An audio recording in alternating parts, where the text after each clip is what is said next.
Greetings, free thinkers. Welcome to the Hoggcast. How are you doing today? I hope you're doing fine. I certainly am. Although I'm a bit worried. You know, it's about time we just accepted that Minneapolis is a failed city. Minnesota is possibly on its way to becoming a failed state. I know in the rural areas of Minnesota it's probably a lot different.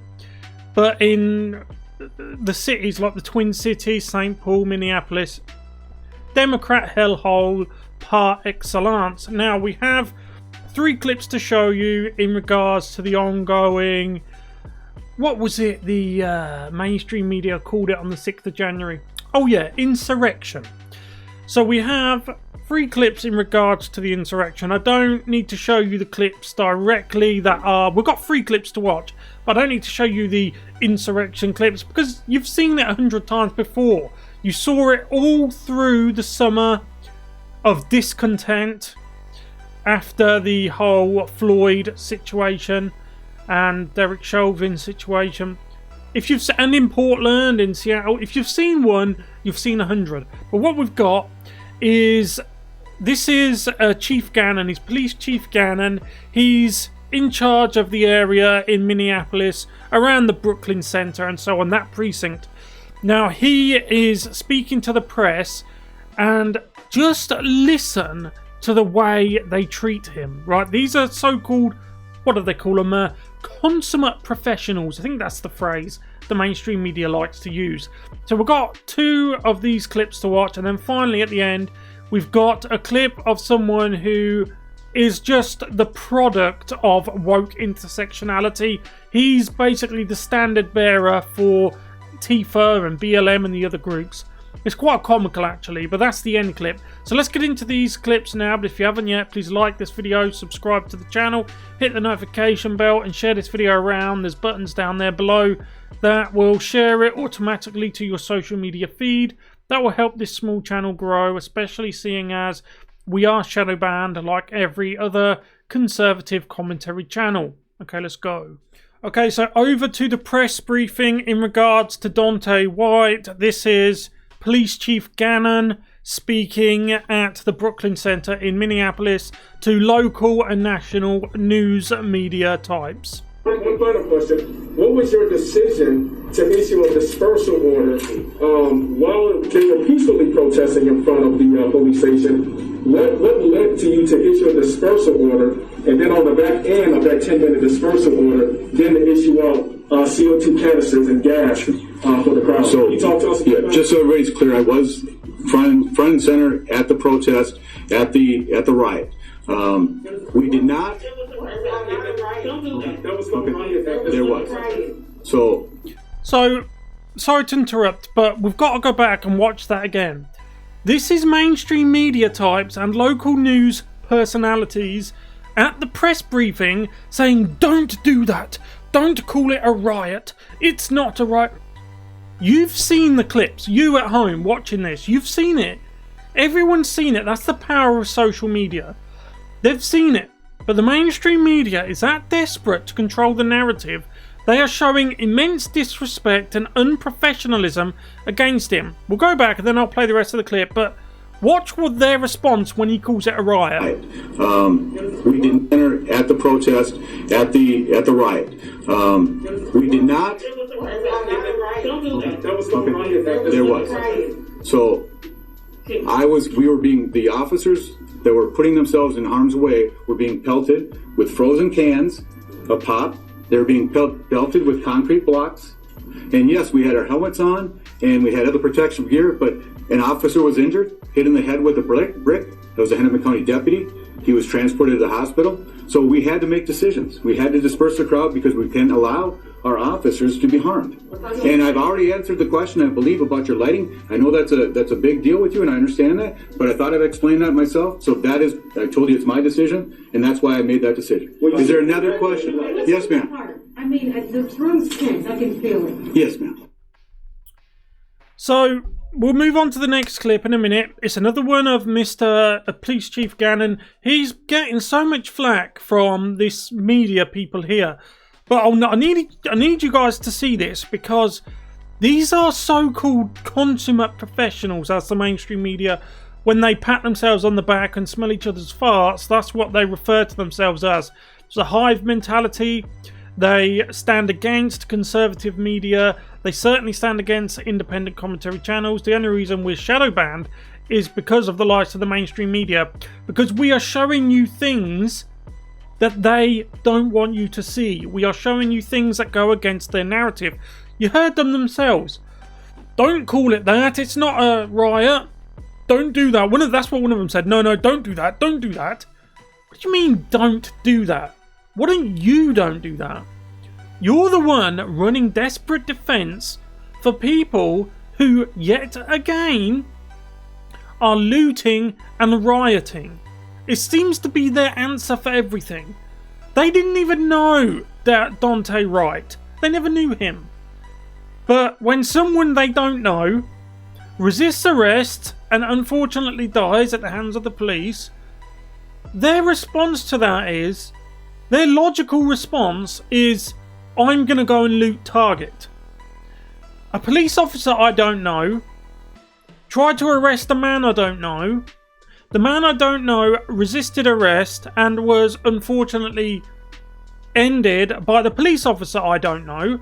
So then I'm going to go to that Target shop and do XYZ and take XYZ. That's bullshit logic. That's weird fucking thinking. And you can't reason with people like that.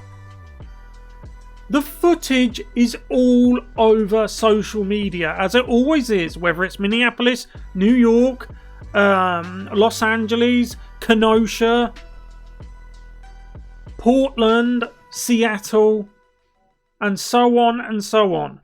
But the mainstream media, they run around like headless chickens, trying to cancel everyone, trying to report every video, trying to shadow ban every conservative, because what they care about is their narrative. And that's the thing, they think you're that stupid. They think you don't actually know. That's why they... Listen to him. Oh, no, don't do that. Don't do that. That was no riot. We've seen it. Anyway, let's continue. Okay, so the next clip, the mainstream media activists pretending to be journalists are continuing on the same vein, being extremely disrespectful to Chief Gannon. From tense, I can feel it. Yes, ma'am. What is on your heart? Let him answer, guys. Sure. Speak to us for real. Like, keep it 100. This is what I'm here for. Okay? I'm the leader of this department. They expect me to lead. Create a safe city. That's what I'm trying to do. So that's it. I will be not trying to. Okay? And, yeah, I'm emotional. Guys, he's being honest. I'm just trying to be honest. So when I have a question for you. Yes, sir. When you ask the protesters to take I mean, the room's... So, he's getting emotional. They're not letting him speak. They're saying, keep it real. Give me it real. Like he's been lying to them the whole time or something. He's getting emotional. In my opinion, he shouldn't be doing that because you're giving them what they want. These people, they're like entities that draw their hatred from your emotion. Facts, that's what I'm saying. Facts don't work with them. They are immune to facts. You can't reason with them. What they operate on, what they live on, what they breathe is emotion. It's all just emotional, highly emotional, irrational logic, actions, arguments, and so on and so on. So their response to seeing him emotional is they'll be happy. That's happiness. They want to see him upset. They said them, I'm not sure if you heard, but one of them said, well, people are dying out here because of their own actions. This is something that the left have never been able to understand, that people have their own free will. They seem to operate under the pretense that if somebody does something, it's always somebody else's fault. If something happens to someone, it's that person's fault over there, or this person, or that person, and so on and so on. It's never their own fault, unless, of course, it's a conservative, a white conservative such as myself. Then all of a sudden we not only are expected to be blamed for our actions, whatever they may be, but we're also held accountable for their actions, and even we get held accountable for the actions of people who died 400 years ago. Explain that one to me. Anyway, there's one more of Chief Gannon, and then we've got the woke latte guy who's just, well, words don't do justice to how weird this guy is. But let's watch this one more Gannon clip. Okay, so it's everyone's favourite news corporation, CNN. We've got another, what I believe is a local urinalist. That's what I call journalists, by the way.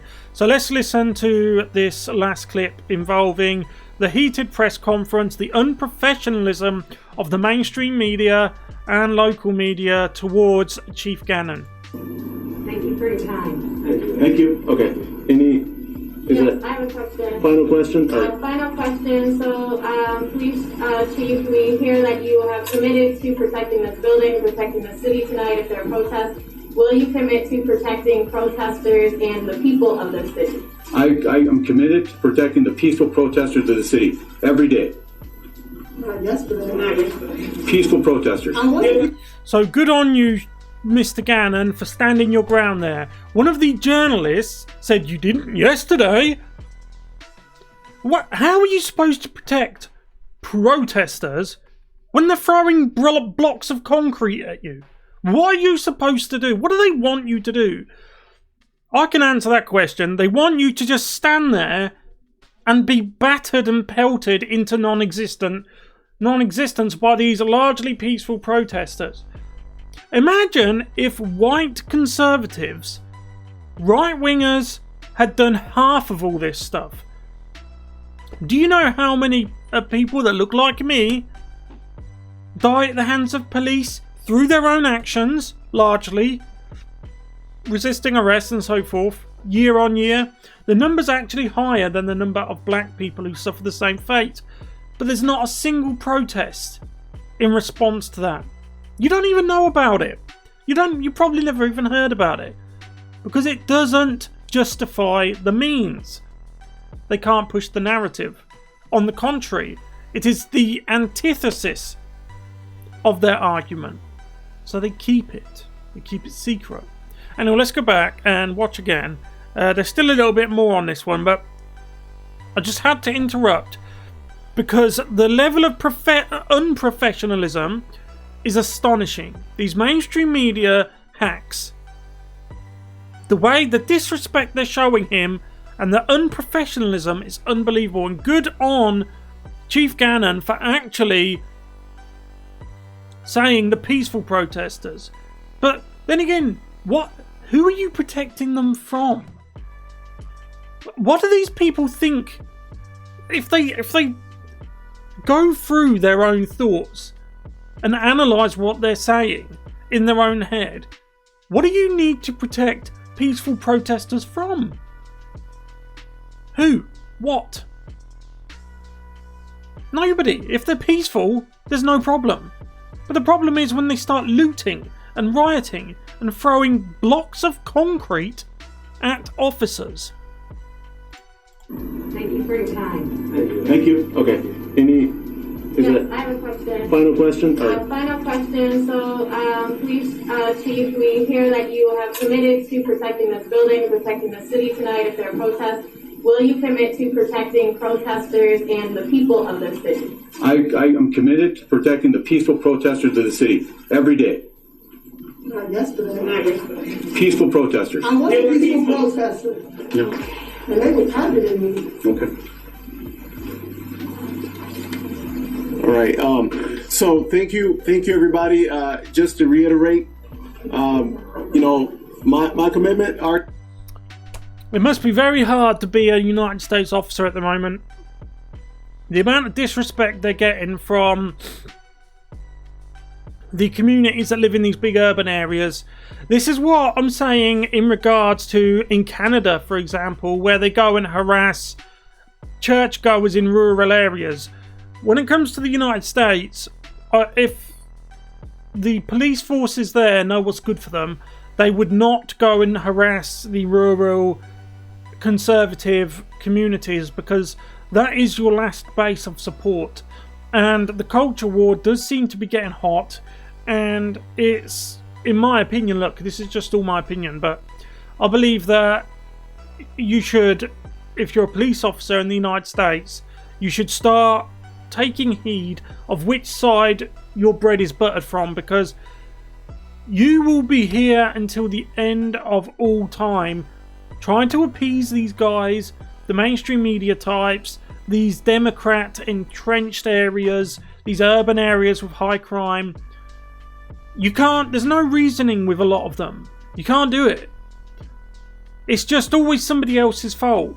See, the thing is, you can't fix yourself or your family or your community if you don't acknowledge there's a problem, okay? If it's always pointing the finger and saying, oh, well, it's the police's fault I got arrested. I committed the crime because of a white man 400 years ago. There's no... You can't reason with that type of logic. So what do? Anyway, look, I largely hand it to Chief Tim Gannon, but his job must be incredibly difficult. The only thing I would say is him getting emotional. He shouldn't have even given that. He shouldn't have even given that. They've came, they're bad actors. If they are aware that what's happening in their own city, everyone else in the world knows because of all of the footage that's been uploaded to Twitter and Facebook. But if they're being honest, which they're not, then they know that it's not a peaceful protest. And what is going to happen when the Derek Chauvin trial comes to a close? The jury, by the way, demanded to be sequestered. The judge refused. It looks like that even if Chauvin, and I'm not saying he is, but even if he was technically innocent, as in not guilty of homicide, they might convict him anyway, just because that's what the mob wants. And let me tell you something, that isn't America. That if America has reached the point where mob rule dictates who gets lynched or not, then America's fallen. It really has. That's the type of thing you expect to see in Afghanistan. Anyway, let's take a look at this one last clip.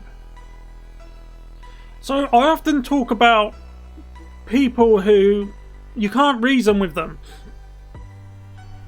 So this is out in the streets of Minneapolis and so forth. Yet more rioting and all of that stuff. It just gets tiring after a while. So this guy here is a millennial who has subscribed to everything that has ever been pumped into his brain.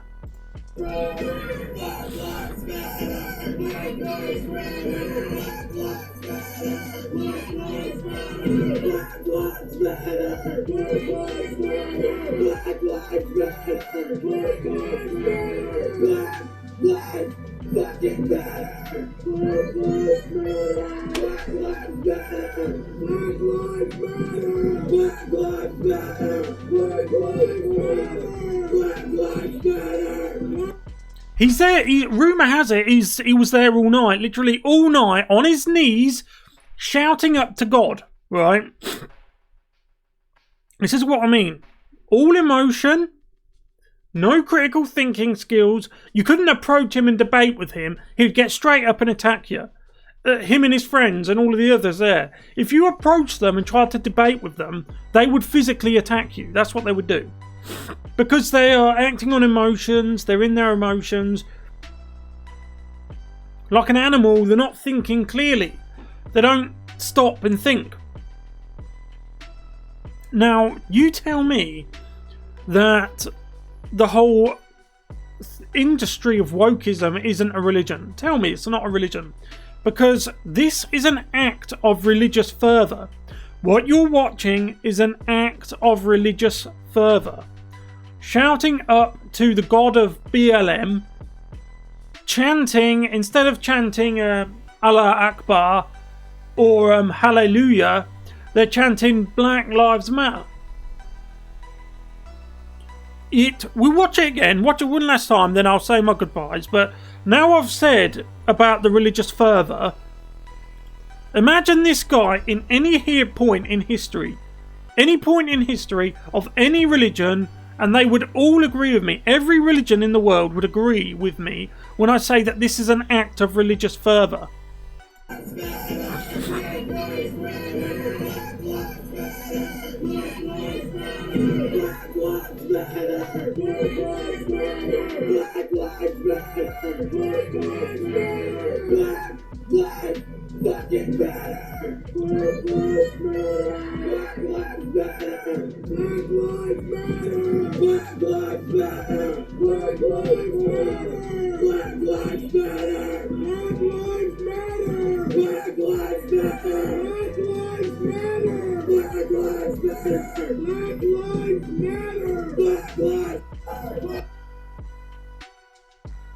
Allah Akbar! That's what it is. He was there all night. You could even hear the voices of the other ones towards the end. They were kind of getting a bit frustrated. They were kind of thinking, how long is this going to go on for? But they daredn't stop chanting because they knew if they stopped chanting, they would be immediately accused of being heretics and they'd probably be burnt at the stake.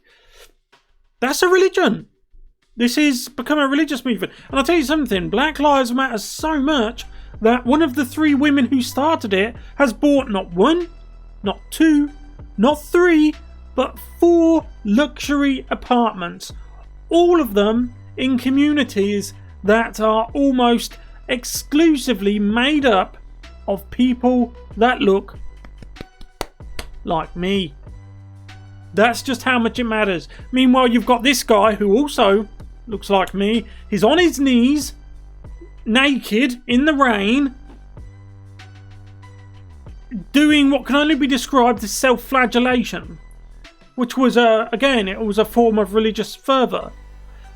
Anyway, look, I'll leave it there. Let me know what you think about all this, and I'll just have to say that China must be laughing their heads off at the West. The East in general, all Eastern cultures and communities and countries and nations, kingdoms, must be laughing their heads off. This millennial man, because men traditionally defend the country, this is what we've got. This is it. This is what the rich West, sinking all this money into our next generation, this is what we've got. This is what we've got to show for all our money and effort. This guy.